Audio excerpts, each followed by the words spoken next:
mas as igrejas, Lemon, os impostos das igrejas, as igrejas deveriam pagar impostos igual o progressista fala, o liberal prega isso, né? Os políticos liberais pregam isso, né? Sim. Né? O conservador que não. Mas as igrejas deveriam pagar impostos justos ao ver de questão empresarial, ou as igrejas não deveriam pagar impostos? Igual hoje é.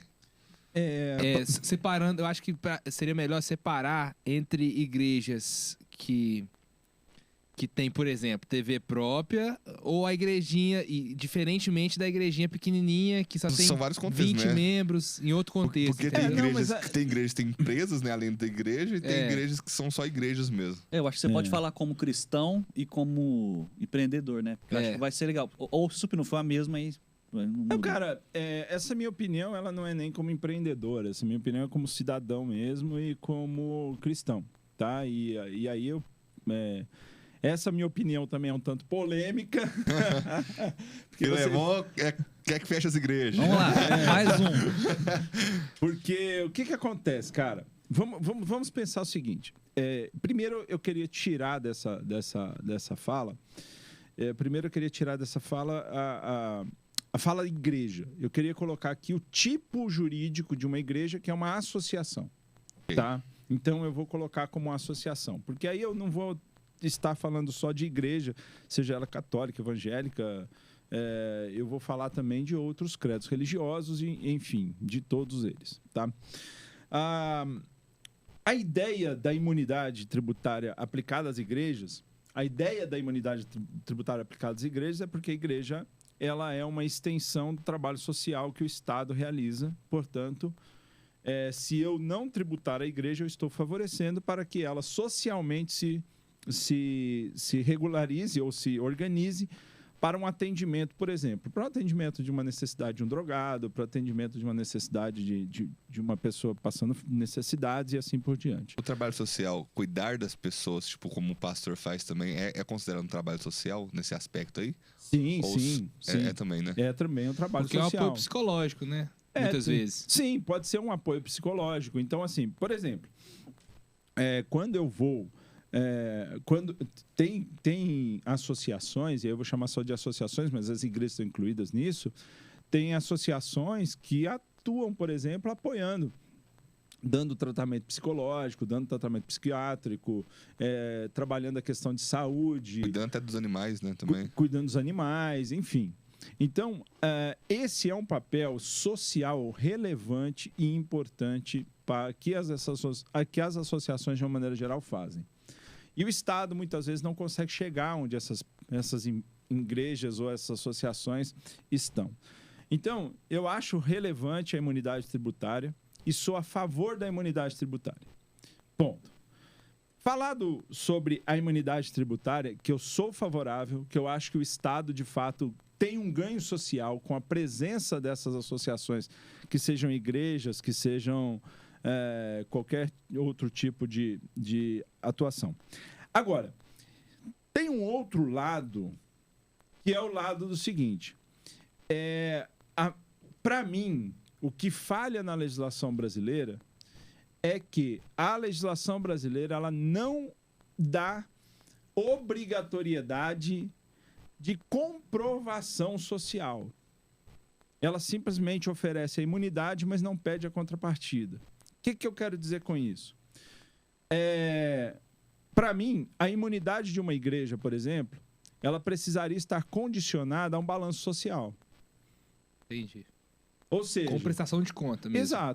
Exato. Olha, o Estado teria aqui, por exemplo, X reais para poder tributar e ele deixou na igreja. O que essa igreja fez com esse dinheiro?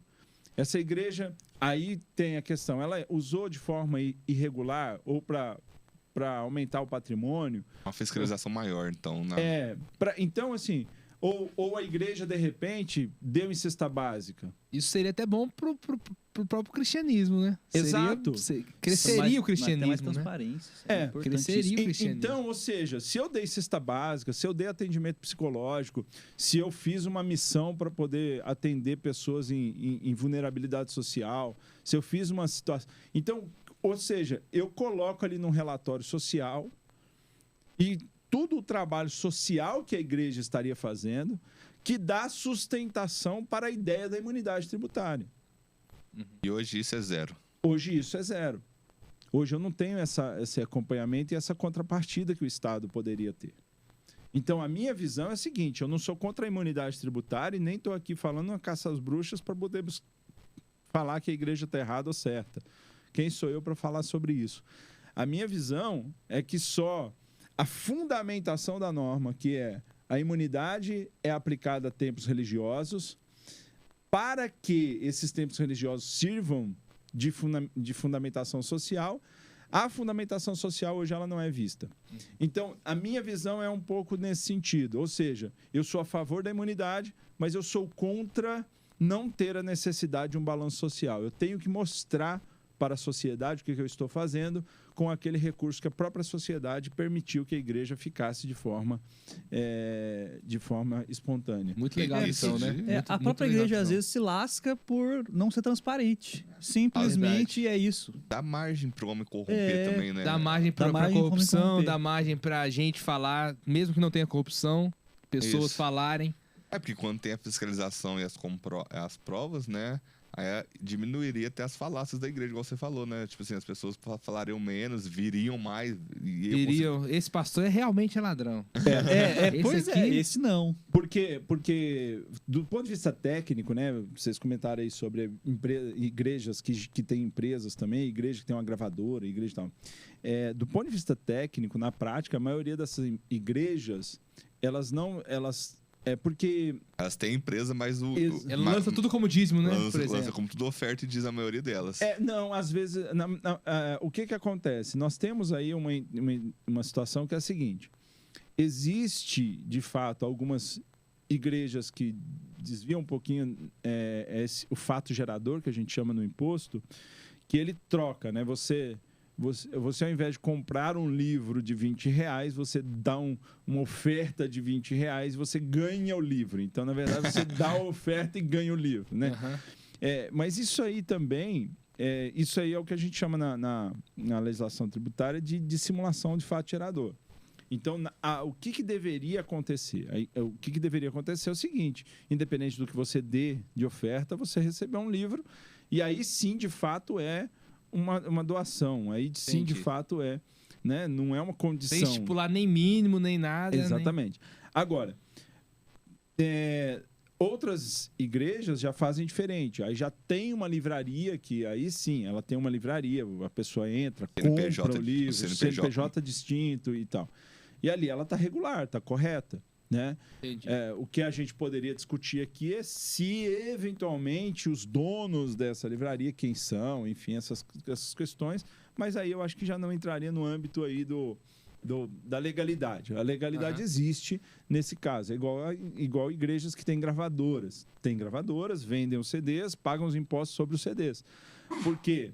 Porque a venda de CD, ela não é alcançada aí pelo ato associativo.